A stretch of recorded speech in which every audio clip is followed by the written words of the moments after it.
जय जगन्नाथ। कौन आप जानते कि समर आफ्टरनून रे बेले बेले वर्षा कहीं हुए? जनरली समर सीजन पर रेनी सीजन आसी थाए, माने जून रु सेप्टेम्बर मास भितर वर्षा होता है। समर हीट रे नई नालर पानी सबू एवापोरेट हो जाए था, माने बाष्पीभूत हो जाए था। वाटर एवापोरेट हो वाटर वेपर फॉर्म रे एटमॉस्फेयर को जाए था। वाटर वेपर आकाश रो बहुत ऊपर को गला पर सेठी थिबा अन्य गैस आउ डस्ट सहित मिसिकी क्लाउड फॉर्मेशंस करि थाए। आमे तो एटा जानिचे अर्थ रो सरफेस रु जेते ऊपर को जिवो सेते टेम्परेचर कमी कमी जिवो। ऊपर ते ऑलरेडी टेम्परेचर कम थाए आउ समर सीजन धीरे धीरे कमी कमी आसिला बेलकु सन रो हीट मध्य धीरे धीरे कमी कमी आसे। तो एटमॉस्फेयर जेतेबेले ठंडा हे आसीबो, क्लाउड रे थिबा वाटर वेपर लिक्विड रे फॉर्मेशन हबो।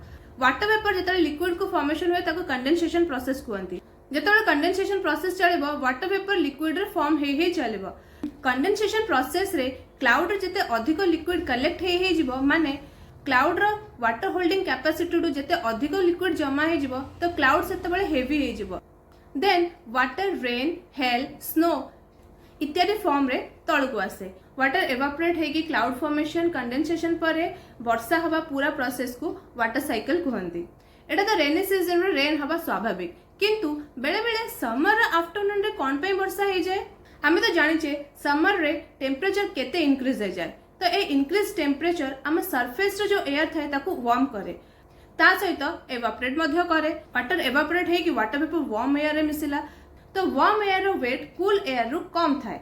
तो आमे तो जानिचे जेते वेट कम रहबो सेते ऊपर को उठी जिवो।